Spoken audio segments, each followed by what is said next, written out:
Hello, everybody. My name is Dr. Robin Taylor, and I am so excited to be working with you this semester as we go exploring what all special education is. I've been in special education for close to 20 years, and I'm still really excited about everything that I learn and all the experiences that I continue to have when I work with kids that have disabilities.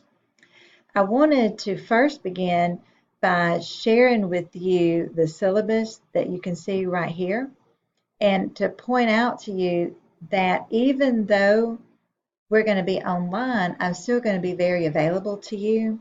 My office hours look a little different than office hours that you have on other professors' syllabi.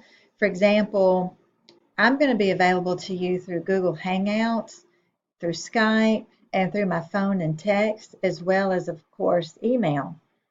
You can reach me through Google Hangouts by just typing in my Gmail, which is Robin Taylor. My phone number and text, I hope that you'll use and keep in your phone so that when something happens or you just want to tell me about something or you think of a question, you'll have that phone number where you can send me a text.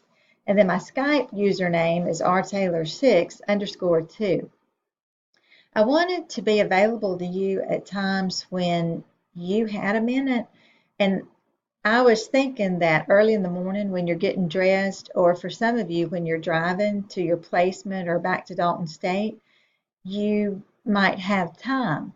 And so I'm going to have my phone and my computer and whatever device available at 6 o'clock in the morning, 6 to 8, so that we can communicate before you get into your class. And then I'm going to have it specifically open again from 11:30 to 12:30 in case during your lunch break you actually have time to reach out or call me or text me or whatever to be able to ask a question. I have this available to you on Monday, Tuesdays, and Wednesdays, but of course I welcome any email at any time throughout the week and throughout the weekend. I'm pretty good to respond in just a few hours, but I ask that you give me at least 24 hours because every once in a while we'll have some basketball tournament that takes me away, and I just am out of pocket for a little bit. But I promise you within 24 hours I'll be reaching back and trying to help you with whatever is going on with you. In the class, I'm hoping that we're going to all have a really good time. I've tried to come up with some pretty unique assignments so that your individuality can shine.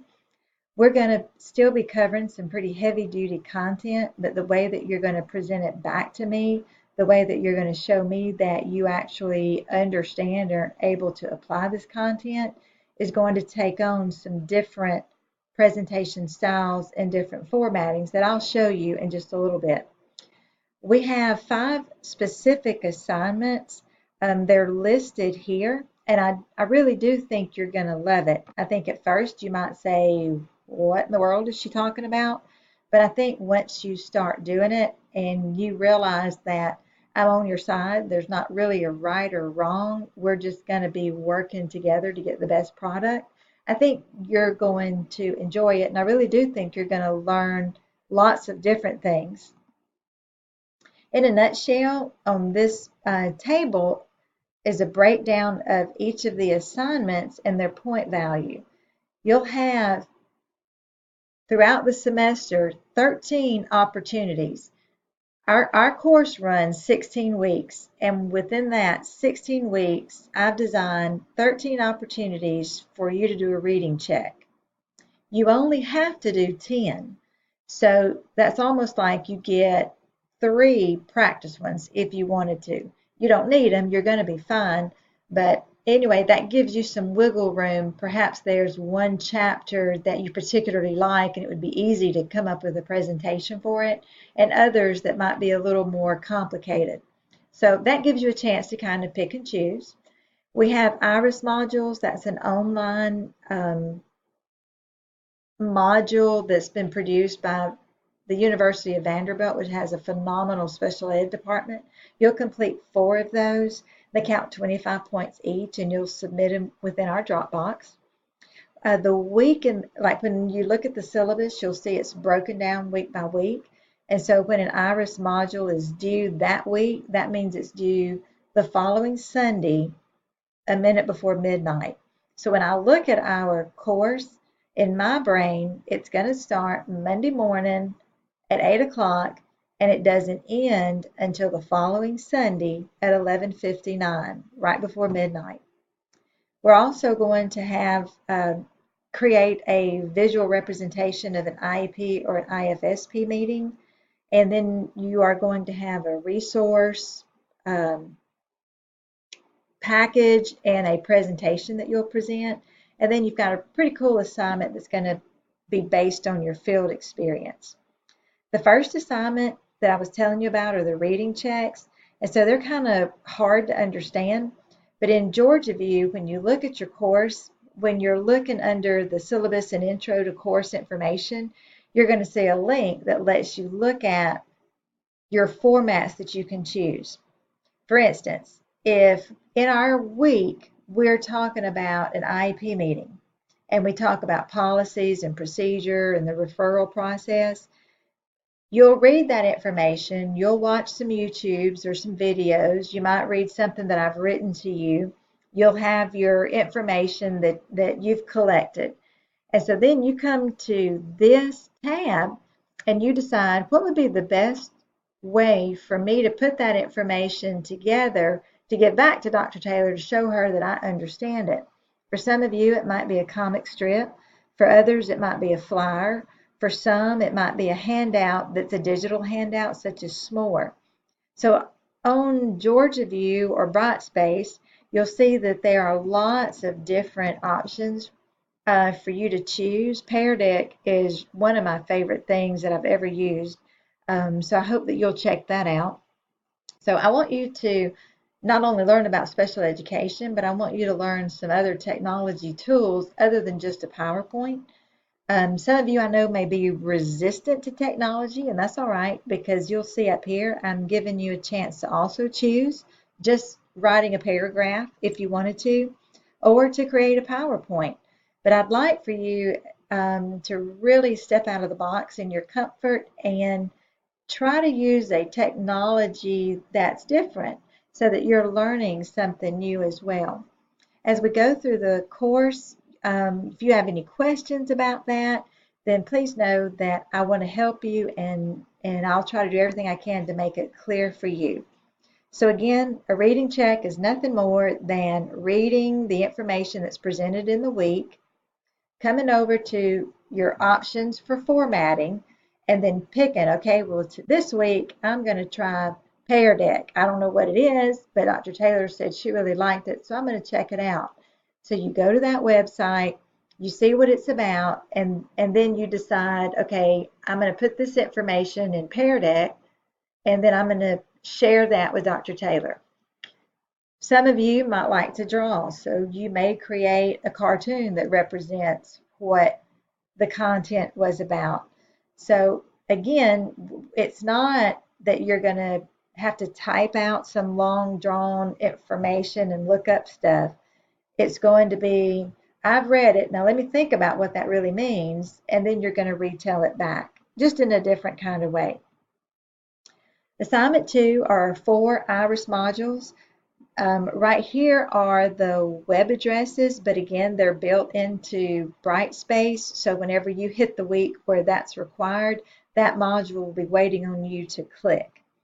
Again, there are 4 of them, each count 25 points apiece, and they're due Sunday of the week that it shows up in your course calendar. Assignment 3, as you read and learn more and go through our course, you're going to know what the difference is between an IEP and an IFSP.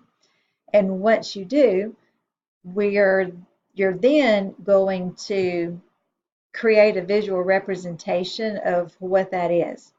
So if you've ever seen or heard about an IEP, the first thing that comes to my mind, given some of them that I've gone through, would be a cartoon for sure.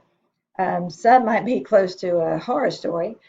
But anyway, you get to pick however you want to present what an IEP meeting or what an IFSP meeting would look like. Assignment 4 is a disability resource and a presentation. So first, you have to create your disability resource. And so what that is a good old-fashioned typed up document. And so you're going to pick one of the 13 categories that are identified by IDEA, and you're going to look up the definition as described by IDEA. You're going to describe the characteristics. You're going to tell me about evidence-based practices for teachers, and then any other helpful information that you think would be useful for teachers. Assignment 5 is broken up into 3 different parts. There's a part A, B, and C. Part A, you will find some sort of setting that has children with disabilities in it. Documented disabilities, not somebody saying, hey, oh, I think that kid's struggling. I want you to be in a room where you're working with kids that actually have IEPs. You're going to observe and interact with those students. You're going to also turn in a document from your field experience that shows that you were there for 15 hours. The special ed teacher will sign that document, and that document will be given to you from the field director. You'll write kind of a 1 to 2 page report about what happened during that experience. You might include some things that you observed during the lesson, the kid's behavior, his schedule, and what exact services the student was receiving. Part B is an interview. You'll interview the special ed teacher that worked with that child. Maybe you'll interview the speech pathologist, the parapro, the behavior interventionist to find out more about special education. So on page 5 in your syllabus, I've given you some questions that I want you to use. I want you to use all of those questions, but I want you to feel free to add some more as well. Part C of this one assignment is your reflection, and you're going to answer the question, how do we as educators serve a wide variety of students, including those with disabilities, without excluding any other student? This reflection is part C of this assignment, but it's also going to turn into a discussion that you post in our discussion board for your final. The big picture of our course is for you to grow as a teacher, to grow as a human being, to really see people as being different, and to look for abilities, not disabilities in students. All children deserve a free, appropriate public education. All children deserve a right to be educated. And I hope that through this class, you'll see that your role as a teacher is so important to all the kids, not just the best kids, but all the kids that are in the classroom. This is one of my favorite YouTubes. I'm hoping that when you watch this YouTube that you'll join me in trying to help stop the use of the R word. I still hear it from time to time, and it's just very hurtful to anybody that's ever loved someone with Down syndrome. We don't have time to look at it in this presentation, but I hope that you'll be able to look at it and watch it in your own time. It's just a wonderful presentation. I'm excited about the course. I look forward to working with you. Please let me know if you have any questions or comments or concerns. I'm here for you and just look forward to working with you. Thank you so much.